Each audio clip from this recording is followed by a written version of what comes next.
All right. Welcome back to hour two. So, again, shout out to Will. Thank you so much, buddy. We appreciate you asking the question, and thank you for joining the Patreon group. Everybody in the Patreon group, appreciate y'all. It's awesome having that little community put together there. So, let's go to the chat. Join it up here, right? We got the just scan that QR code in the upper right. There it is. Right above the throwback helmet. Tim, tell them the history of that helmet, man. Tell them about how Paul Hornung, that's a game-worn helmet there. Real quick.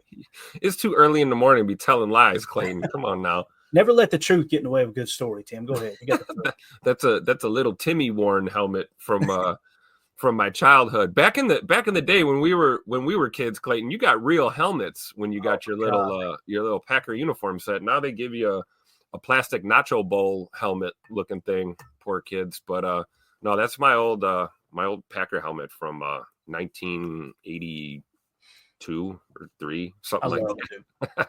Absolutely awesome. Thanks, Mom, for finding my old helmet. Appreciate it. Thanks, Ma. Thanks, Ma.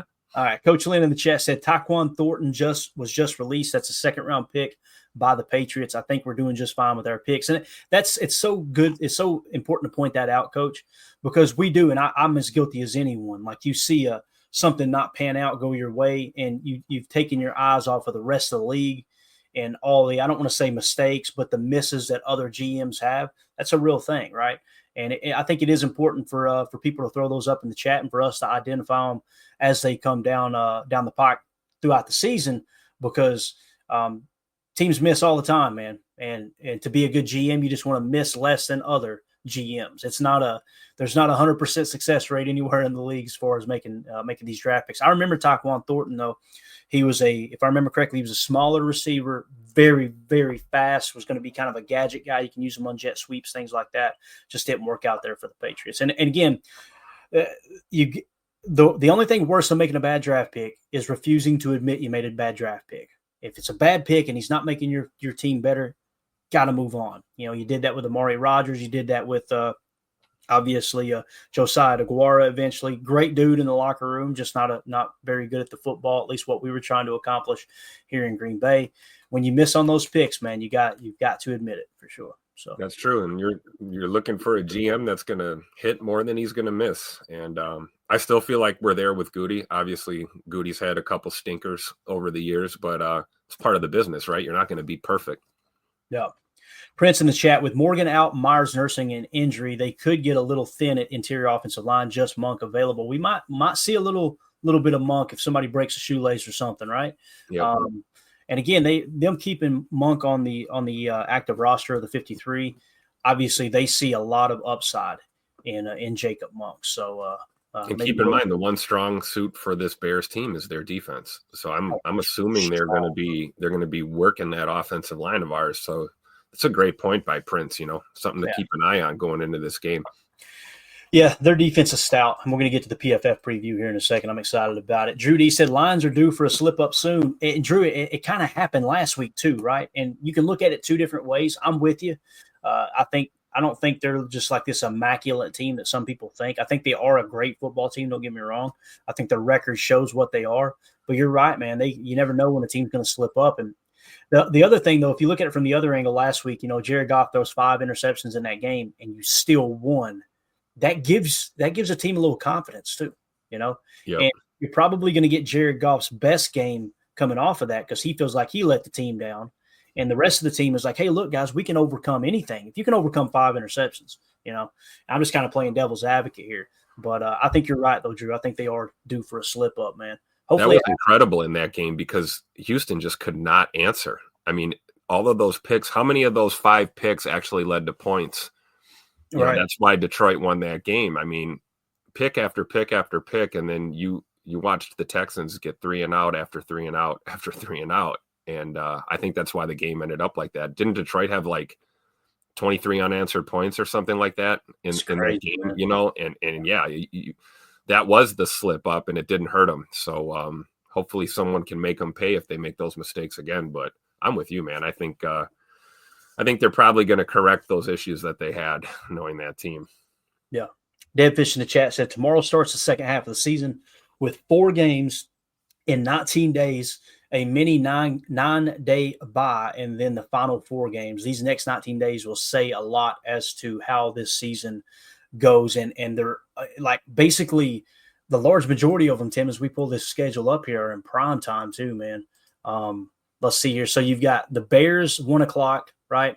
And then the following week, you got the Niners at 4:25 kickoff. That's 3:25 Lambeau time. And then after that, you've got 4 games right in a row here.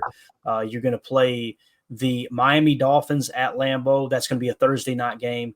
And then you got the Lions at Detroit, Thursday night game. Then you're at the Seahawks for a Sunday night game. And then you've got the Saints coming to Lambeau for Monday Night Football. So you're going to be in prime time 4 weeks in a row there. But you're right, Deadfish. It's this thing's heating up, man. It's here. This is what you prepare for, as Bill Parcells said back in the day. This is why we lift all those weights. These moments right here, man. So excited to see how the team fares. All right, Tim, you want to do a little PFF preview? That sound good to you, man? Let's do it. All right, let's hop into it here. Let's get this on the screen and make sure we can get it to where everybody can see it just fine. That's the one we're looking for right there. So here is what we've got as far as these metrics go. Actually, I'm going to go full screen, make it a little easier, and we'll come back out of that here in a second. But so overall for the Packers, the Packers Bears this week, let's look at the betting odds right now as it sits. So the spread is Chicago plus 5.5. That means the Packers are 5.5 point favorites currently. Money line is sitting at Chicago plus 202. Pretty good juice there on the Bears. The over-under is set at 40.5. All right, so that's what the over-under is at. Now, when you look at how the spreads moved this week, it opened at the Packers being a 6-point favorite, and then it jumped all the way to 6.5. And since then, it's gotten back down to 5.5. So it moved a half a point in favor of the Packers, and now it's back to 5.5. For the Packers. So it's interesting to see how the market moves. And like I said before, you got to be careful watching the market against Bears fans, because they are the most passionate fan base as far as betting for their team. And I don't know why. Michael Lombardi makes fun of them all the time because, he is really, really embedded within the sportsbook world. He kind of brings that general manager's approach to grading the games before they're played and kind of coming up to what he thinks the point spread actually is. And that'll determine where you're getting the best value, depending on whether you're going to DraftKings, you're going to BetUS, whoever it may be.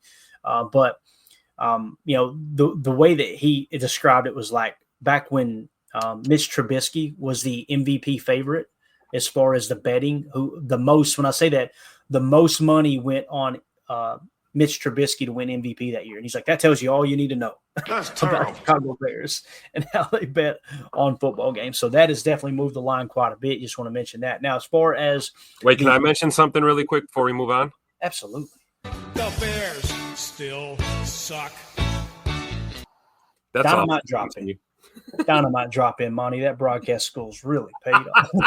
All right, team metrics. So they being the PFF, they've got the Packers overall ranked 10th, the Bears 24th.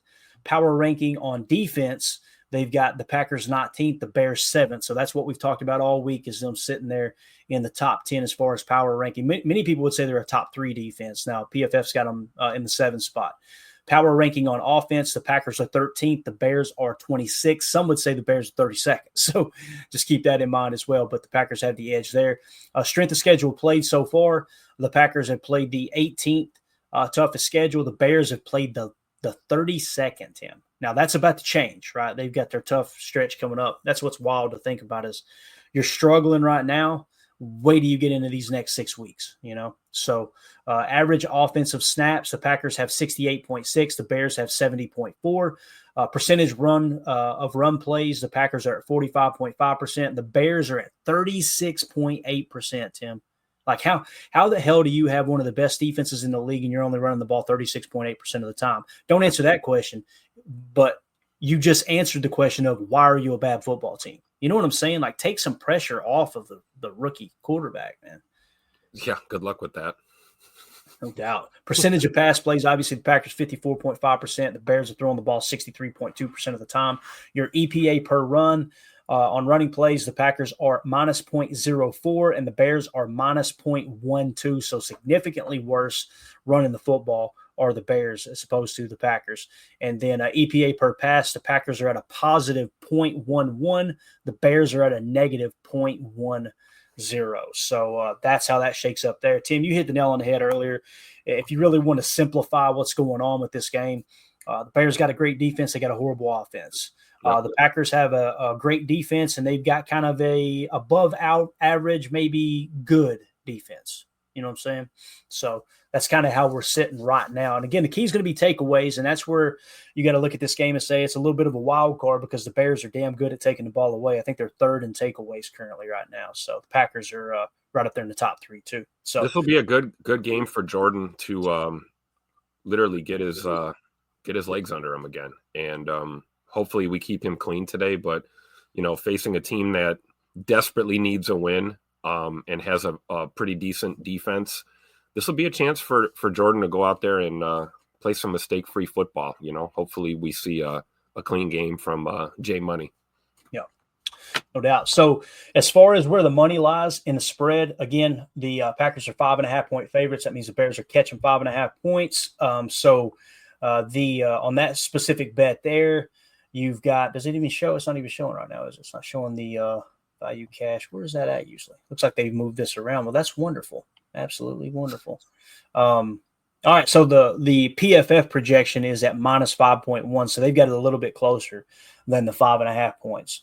There. Oh, okay, here we go. Yeah, so they changed it up rather than saying, cash. They've got the dollar sign percentage, and then they got the bets percentage. So that's cool that they did it that way. So essentially, as far as the money, the overall money and the spread there, 88% of the money is on the Green Bay Packers to cover that 5.5-point spread, and 76% of the tickets or bets percentage is on the Packers there. As far as the money line, as a fan, this is what you want to key in on with the money, and it give you a really good idea of, okay, how is the public actually seeing this matchup? You've got 98% of the cash is on the Green Bay Packers. 92% of the bets are coming in on the Packers. So the public is really, really, really heavy on Green Bay here as far as the money line. You can look at that as a pro. You can look at it as a con, because, again, there's a reason Vegas can afford those pretty little drinks with the nice little umbrellas sitting in them. When the public is that heavy on a favorite, it does make me a little bit nervous. So total, though, on the market is sitting at 40.5 points in the over and under. It looks like the largest percentage of the money, the 62% of the money, is on the over. So they think the public thinks they're going to crack that 40.5 mark. PFF projections got it at 41.4 total points. And then the percentage of bets, 73% of the bets are on the over as well. So the public's definitely hammering the over in that regard. Anything else you want to hit here from the betting standpoint, Tim? No, I think you covered it. I'm not the sports book expert, but I learn every week. I love when you do this. Thanks, Clay. Yeah, I like doing it too because it just gives you an idea of where the public is, right? That's the big thing for me. So, all right, let's look at the PFF preview here. Let's rattle through this real quick. So let's go offense 11 versus nickel. So this is their offense versus our nickel. Talk to him, Tim. What's so funny, sir? I'm just seeing this all on the screen now. I'm sorry. Pretty rough, man. Pretty rough. So let's start with the offensive line. It looks like they've got Borum starting at left tackle because of the injury, I would imagine. 52.4. Then they've got Tevin. Is that Tevin Jenkins there, Tim? I believe so, yeah. Okay, so that's Tevin Jenkins. You guys remember we mentioned him on the injury report, right? So let's go check the injury report out. Tevin Jenkins is out. So, oh boy, their best offensive lineman, according to PFF, is actually not playing. Okay, so that's why we want to cross-check these injuries as we move on. LVN breakout game incoming. Yeah, and keep in mind too, depending on whether they like to run weak side or not, that'll determine whether we play an over or an under front when we're in our base and even in our nickel. Really interested to see who's going to line up over that left guard position, whether it's a 3-tech or a 1-tech, depending on their tendencies and how they run the football. But at center, they've got Shelton. Actually, their center playing pretty good ball. Coleman Shelton, he is grading out as a 66.3. I know that's not like a great grade, but when you look at it across the league, he's 13th of 38 centers. I think we would all agree we wouldn't mind to have that level of play from our center position right now, right? Bates at right guard, if he is indeed the starter, he's grading out as a 56.9 currently. Then you've got Pryor at right tackle at a 68.8. He's the 27th highest graded guard is what they've got it listed at. So he's typically playing guard. Looks like he's going to kick over to right tackle for this game. Now, as far as our defensive front against them, and this is out of the nickel, this is them 11 personnel, us and our nickel 4-2-5 defense. LVN at a 47.6, got to get that up. And I'm excited for him to get more snaps to see if he can kind of stabilize that grade, start to raise it a little bit. They've got Carl Brooks listed as a starter here instead of Devontae Wyatt, 61.8. Kenny Clark is at a 50.7 now. And Rashawn Gary is leading that defensive front at a 66.9 currently. So I'm eager to see, I don't know why PFF does this sometimes. I guess it's because Carl Brooks has the higher grade, but you're probably going to see more Devontae Wyatt than Carl Brooks, Tim. Don't you think? I would 100% agree. And I also look at, what I've been doing with PFF lately. Like you look at LVN, right? They got him at a 47.6 here. I'm like adding a few points, in my own version of PFF. I don't think LVN is that terrible. Right. And then maybe, same thing with Stokes. We've seen a lot of up and down with him, but there have been some moments where he's played pretty solid. But then again, you see some of these where you kind of agree. Quay's been a little bit underwhelming this year, so you look at that grade. But I think you're right, man. That's just kind of how they formulate these lineups. They just go by the grade that they have, and probably snap percentage too, I would imagine. I would think so too. I do agree with the sentiment that we will see more Carl Brooks in this game. I don't know. I don't know if he'd be starting in the nickel, but I would agree. I think it's going to be Kenny and Devontae Wyatt in there for sure. But I think we'll get a heavy dose of Carl Brooks for sure. And I think we'll get a heavy dose of JJ and Igbare as well in this game. Yeah. Now, one of the bright points in their offense is Cole Kmet. He's the 21st highest graded tight end in the league at 68.4. And when you throw our linebackers in there, obviously we're talking about Quay Walker being a 47.7, Isaiah McDuffie being 57.1. I don't know why we don't have Edgerrin Cooper playing more snaps yet. Hopefully that'll happen this game, and maybe that'll change this up. But obviously Edgerrin Cooper has a much higher grade than that. Let me pull it real quick on my phone. Sorry for the dead time here, but I definitely want to pull that up. It's interesting because do you think why would they have McDuffie out there over Cooper? Do you think it's just because of the nickel set? Because we're looking at nickel right now? Yeah, that and also, McDuffie's just getting more snaps, yeah, that's true. If I remember correctly, right? So going off of Cooper's grade here, looking on my phone, 69.6 is his PFF grade. He's hands down been the best, one of the best linebackers on our team. And then, of course, we're not even talking about Eric Wilson here, Tim, as we go to his PFF page. Here's a guy. Eric Wilson's current grade, 78.4. So, listen, I wanted to say I don't know why they're not putting those two backers out there. We know why. Quay Walker's a first-round pick, right? McDuffie played for Hafley at Boston College. There's got to be – and I'm not saying they're showing favoritism. They're just more comfortable with them out there. That's a great point. That's a great point. It's not about favoritism. It's not about, McDuffie played for this guy. It's a comfortability thing, right? You want to be comfortable with when you're calling those sets in from the booth. You want to be comfortable with your personnel, so that makes sense. Yeah, exactly. It's more than just the grades and the output. It's also about who's wearing the green dot. If you take Quay off now, who's wearing the green dot? It shuffles things up quite a bit. So, same thing with McDuffie there. If you've gotten the majority of the snaps and certain looks, and you're more comfortable with him being on the field. So, I mean, if it was favoritism, you'd see Zay McDuffie with the green dot instead of Wilson, right? You would think that they'd want to go with McDuffie. But obviously, Eric Wilson is just a baller, and it makes a lot of sense. If Quay's not on the field, that's your green dot until they take your advice and give it to X, Yeah. Coach Lynn in the chat said, if we are in nickel, Cooper has to be on the field. I could not agree more. Agree more, Coach. I mean, he's shown that Go ahead, Tim. Oh, I was going to say, and Quay as well, because you can fire Coop and then let Quay do what he does, which is, be a cover linebacker. Yeah. And this is going to be one of those games, too, where you want to break out that Tampa 2.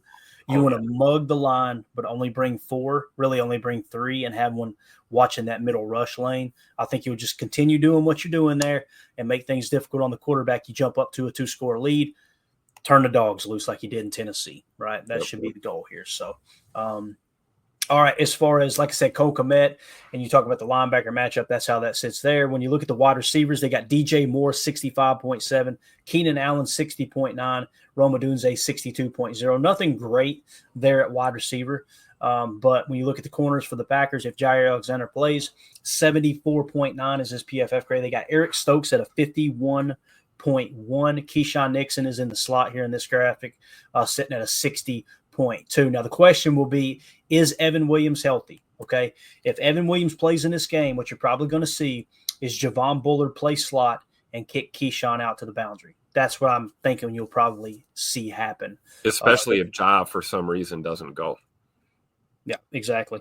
And when you look at Javon Bullard's PFF grade, let me pull it up real quick on my phone and give you guys an idea there without having to go out. If we go off the screen, it's going to go back to the main screen. It just goes all to hell. I apologize having to do it this way. Javon Bullard is graded out of the 54.7 currently, so not much better than Stokes according to PFF. Now, his run defense graded a 74, solid, obviously. So, there's a number of different ways you can look at this. We just got through saying, after looking at the injury report, Tim, play it safe with Alexander and Williams here because it is the Bears. They don't have a dynamic offense. I could see that. I could see that too. So if those guys don't play, you're going to be looking at probably Stokes and Nixon on the outside, Stokes and Valentine on the outside with Nixon in the slot, and you'd have Javon Bullard playing safety. I imagine that's what the look would be like. So let's go now and pull up Carrington Valentine PFF grade, give you guys an idea of what he's looking at this year, 63.1. So Carrington Valentine, in my opinion, needs to be playing over Stokes no matter what the call is. That's just how I'm kind of seeing that. So hopefully that's where I'm at too, Clayton. I agree with that because I'm not going to fully dog out Eric Stokes. I think, he earned a lot of my respect just the way he rehabbed from those injuries and just to even see the field again. And I think what he's proven at this point is that he's serviceable, man. That's a guy you want in your rotation. You don't feel great about him being your guy, your starter, but I feel really good about Stokes coming in, second, third on that depth chart as a rotational guy, Yep, definitely. All right, now to the safeties. Whew, this looks pretty. If Evan Williams is healthy, man, my goodness. Xavier McKinney is an 89.5, the third highest graded safety. Here's the guy. Then you got Evan Williams at 87.4, the fourth highest graded safety. Here's the guy. Man, Tim, they talk about revamping that safety room. My God, it's beautiful. I told you, build the Goody statue already, right here, just off of that alone. The guy completely flipped the safety room inside of about 95 days and just got her done. Crushed it, man. Absolutely crushed it. So quarterback and running back for the Bears. You've got Caleb Williams at a 60.3. That's terrible. 33rd graded quarterback in the league. And I got to be honest with you, Tim, it feels a lot worse than that 60.3. I kind of feel like PFF has been very, very polite to Caleb Williams. I mean, we've shown some of the statistics and everything, and he is. As a matter of fact, I can't pull it up on screen because I did put Mike Tyson's ass on the screen as well with this tweet. But I'm going to read off a tweet to you guys that someone had put out that shows just how bad our boy Caleb Williams has been. Actually, no, it wasn't that tweet. Yeah, it was. We can't put that up there. So I was trying to find out, where is that graphic at? Come on, where are you at? Must be under replies. I don't know why Twitter does that. I want to read it because he is like so far away from being towards the top of the league. There it is right there. Bang. Okay, so I'm going to try to pull it up on screen for you guys just so you can see it here because it is atrocious, absolutely atrocious, man. Let me save this. Give me just a second. It's good podcasting here. Jeez. I mean, I'm looking at Caleb Williams and I'm thinking, we just looked at the numbers like clean pocket passer rating versus, not clean pocket passer rating. And it's almost like flip a coin. Do you want to rush him all day and put pressure on him and let him run around and do stupid things with the football? Or do you want to fall back into coverage and let him stand in the pocket and make stupid decisions with the football? So right. I feel pretty good about either way, on our approach. So this graphic right here, guys, and I'm going to try to explain for everyone on the podcast here. You got running vertically on the left. You've got catchable throw rate, meaning the ball in which the quarterback threw was catchable. Okay, not perfect, catchable. Okay, And it's got a percentage starting at 65% all the way up to 80%. That's running vertically. And then running horizontally across the bottom, you got pressure to sack rate. And it starts at 35% and goes down to 10, or goes up to 10, down to 10, but 10 being the better number, if that makes sense. So everybody in the upper right are kind of your top performers here on this graphic, right? Caleb Williams is the worst quarterback, okay? Pressure to sack rate is somewhere around, looks like it's about 32%, maybe 32%.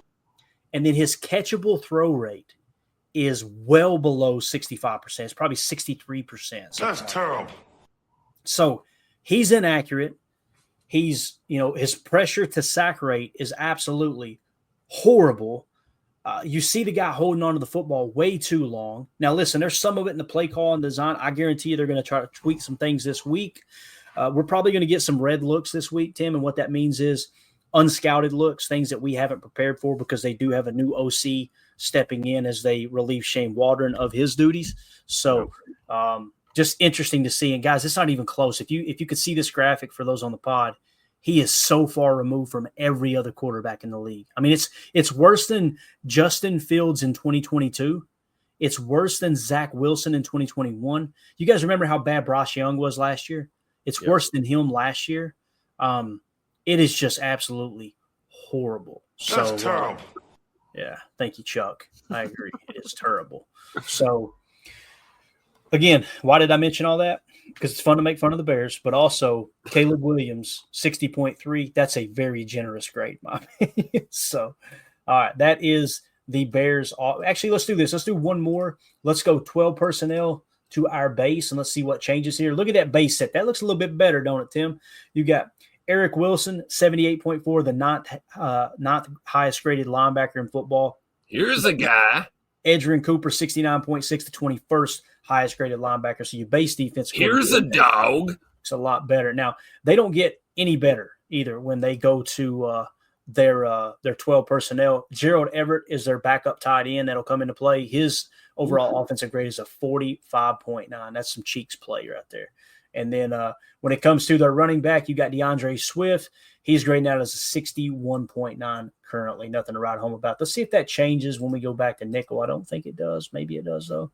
No, he's still yeah, but he's a guy that you can't afford to just overlook either. Oh no, yeah, absolutely. Yeah. And you guys know that Khalil Herbert got traded, and he was on Twitter saying thank God after he got traded. So, interesting how that works. And right? You thought Micah Parsons was upset in Dallas. Boy, look at Chicago. No doubt. All right, let's go to our 11 personnel offense against their nickel defense. Obviously, their defense is solid. They've got Martin on the right here, and I don't know why they don't have him ranked. And again, I'm not really familiar with their defense, but let's start with our offense here. Offensive line, Rasheed Walker, 63.1, Elton Jenkins, 60.2, definitely having a down year there for Big E. Josh Myers is 49.9, 37th highest graded center in the league out of 38. So pretty much the bottom of the league as far as PFF is concerned. Sean Ryan, 61.5. He is our third best or third highest graded lineman here on the graphic. And then, of course, Zach Tom at right tackle, 83.3, ninth highest graded tackle in the league. So can we just clone Zach Tom? Can you just give me four more Zach Toms on that O-line? Give me six more and let's put him at linebacker too. That dude's a football player, man. He's so good at the football. So their defensive front, they've got listed at right outside linebacker or their edge defender, Jacob Martin. His grade is an 84.1, but he's played very few snaps here, 52 snaps on the line, 1 in the box. So he's only played 53 snaps if I'm looking at this correctly. Although last game he got, it looks like, what did he end up with here? 22 snaps. So he's getting more snaps, and he did grade out pretty well there to 84.1. In the middle, or it says right in, and then again, this is their nickel set. DeMarcus Walker is grading out at a 68.1 currently. Let's see, we got Dexter Senior is a 70.5, and he's getting a ton of snaps. Last game, it looked like he had, 49 snaps on defense. So he's definitely one of the big dogs up front for them. And then, of course, Montez Sweat, we mentioned him. He's grading out at 70.0. I think he's a pretty good pass rusher. He's 6'6", 262, got good lean off the edge, physical freak, top player. And we had an injury report on him. Let's look at the simple. I think he was questionable. Yeah, Montez Sweat, Tarvarius Moore, questionable. If Montez Sweat does not play in this game, that could be huge. That's but at huge. the same time, he's probably their best defensive player right now. I feel like he is. I've heard other Packer fans dog him, but I really do feel like he's their best defensive player. That's just me personally, or at least on the front, right? Now, again, we've got Zach Tom going up against him. You feel like Zach Tom can handle that assignment. If they do try to mix and match and put Sweat on the left side, you feel like Walker can hold up there too. So you're not overly concerned. The main thing you'd be focused or worried about is the interior, right? And really right here, it's not showing anyone unless we go to base and something changes. Let's see real quick. If we go to their base defense, who else pops in there? Pickens actually comes in at a 43.4. So, yeah, it doesn't get any better. And, again, there is DeMarcus Walker. Again, looks like they're kicking him over to the right defensive end when you go base. At least PFF's projection. Again, take it for what you want or what you will. So let's move on to our tight end against their linebacker. Tucker Kraft, 61.9. Again, PFF has not been generous to him. You talk to people around the league, they see him as a top 10 tight end. Again, I think there's some inconsistencies in his game, but I love where Tucker Kraft's at. I think he's going to be one of the best tight ends in the game. I agree. Next year. Whether Montez Sweat plays or not, I think Tucker's going to have a game. Yep. Bingo. And then at their linebacker position, some would say that's the strength of their defense. You have got TJ Edwards grading out as a 64.2 currently. This is their nickel set. And then Tremaine Edmonds, I should say, he's grading out a 59.4. And you can see with Tremaine, he got paid off that 81.9 in 2022, Tim.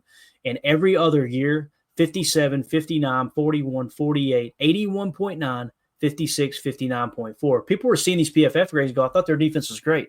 Guys, they take the ball away as good as anybody in the league. That's what you got to be aware of here. And if we were to move to the safety position, actually, we just finished up. Yeah, let's move to the safety position. Here's one of the strengths of their team. Elijah Hicks playing safety, 73.0 is his current PFF grade. The majority of his snaps come at the free safety position, although he will move in the box. He's got 184 at free safety, 51 in the box, 11 on the D line, 21 in the slot. So they move him around quite a bit.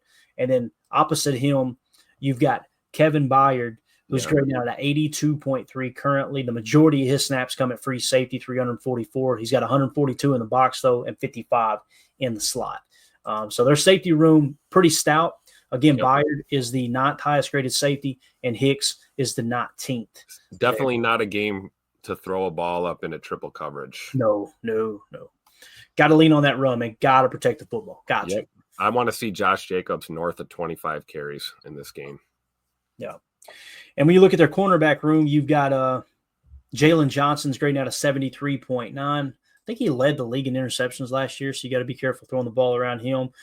Gordon in the slot, Kyler Gordon, is sitting at a 66.7. You're seeing progression every year there, so he's playing pretty solid football, probably the best football he's played so far in his young career. Tyreek Stevenson, the guy who started the slide by talking crap to the crowd and then running over and batting the Hail Mary up. Let's go. 9 routes for number 9 all day. Let's go. Keep him on him. His defensive grade's a 56.2 currently. And isn't it crazy, Tim? That game that happened was week 8, I believe, right? Mm-hmm. So week 8, is that right? 8, yeah, weekly, right? Yeah. Okay. So he had 63 snaps, and then magically it drops down to 46 snaps, and then it goes down to what is that right there? 37 snaps. Every week since he screwed that Hail Mary up, Tim, and they went on the slide, he's getting less and less snaps. I can't wait to see Scoot put this guy in a blender. I cannot wait. So when you look at our receivers out of 11 personnel against those said DBs, Romeo Dobbs, 64.9. He majority of the time plays boundary X. You have got Jaden Reed in the slot at 71.6, and you got Christian Watson at a 66.8. What it comes down to, Tim, is you might see a little more Bo Melton than you normally do. If you're going to, if you get into a situation where you need to pass the football, what I'd like to see is try to abuse Stevenson. Yep. Okay. Let's try to abuse Tyreek Stevenson a little bit. Stay away from Jalen Johnson. Although if you like your scheme, your hat count in the scheme, and you want to throw specific route combinations out there to his side, no big deal, right? Let Romeo Dobbs kind of play in that phone booth. But Reed here against Kyler Gordon in the slot looks like a pretty good matchup, too. 71.6 versus a 66.7. That's a lot closer than I expected. I think the big thing for the Packers is going to be this right here, the running game.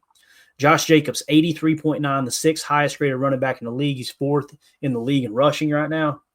Let's run a freaking rock out of 11 personnel at this team, man. You know? Oh, yeah.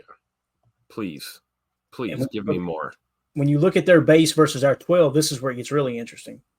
So, again, Josh Jacobs, 83.9 grade. You bring Ben Sims in now at the tight end position to play you. He's a 68. He's grading out higher than Tucker Kraft is.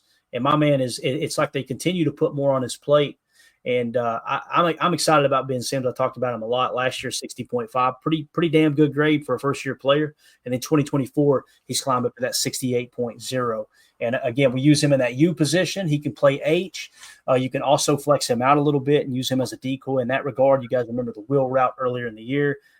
He showed great hands to this point. He showed great balance, body control, and he just seems to understand the offense. There's not been one play that I've seen where I'm like, Ben Sims looks lost there. He always knows his assignment, and that's half the battle.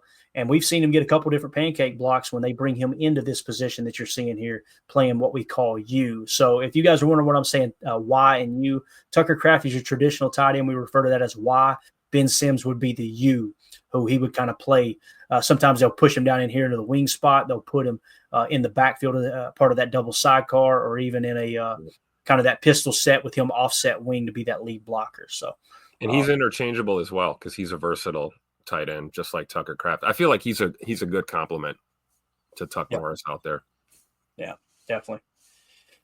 All right, let's go to the chat real quick. Drew D says, this is not a game for Love to play hero ball because the Bears defense getting big plays is the only way we can lose. Completely agree, Drew. Play within the scheme. Don't be afraid to punt. Daniel Whelan is a damn weapon, dude. Oh, yeah.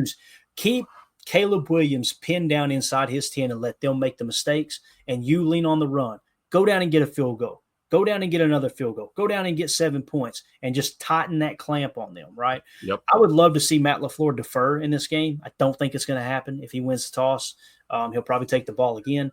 I would kind of like to, hey, look, all right, let's put all the pressure on Caleb right out of the gate. I would love to see that personally. Yep, so I agree. All right, Deadfish in the chat. This is our year. Packers win the Super Bowl every 14 years. 96, 2010. It's going to be 2024. I like the way you're thinking, Deadfish. Still on the table right now, man. And Aaron Rodgers, this is the guy I was talking about. Shout out to Aaron. Thank you for sending the playoff simulator there, Aaron. Appreciate you, buddy. We actually covered it earlier in the show. He said, yeah, here we go. Okay. I was watching from the beginning. Glad you enjoyed the playoff machine.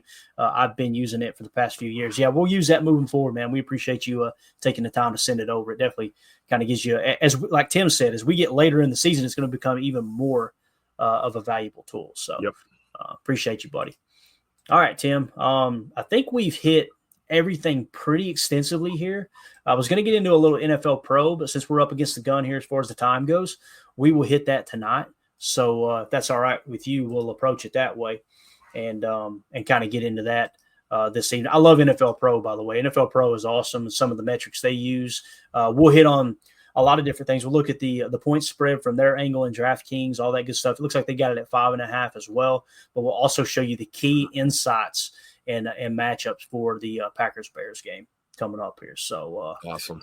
Tim, anything else you got here, man? Anything else that might have sparked a thought while I was rattling off way too much information there? Just looking at this, I mean, we'll get into the weeds a little more tonight, as we break this down further, and then obviously pregame tomorrow. But I think if the Packers don't shoot themselves in the foot as much as they've been doing in recent memory, I think it's a foregone conclusion we get this dub. And I'm not taking any opponent lightly, even the Bears.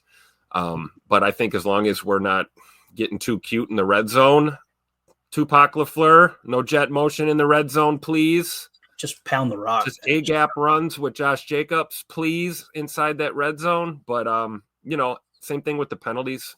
One thing that's been a great thing that I've noticed, I think we talked about this last week, is Rasheed Walker has progressively cleaned up his play as we've gone through this season. You don't see the false starts. You actually see him start to get away with some of these holds, protecting J Love's backside. You can, if you got your hand position right, you wear the right color gloves for the matchup that day, you can sneakily get away with some holds there over the edge. And, like we said, we talked about this Bears defense. So I think if offensively we don't shoot ourselves in the foot and make those stupid mistakes, I think we should easily win this ball game. So looking forward to breaking it down some more tonight.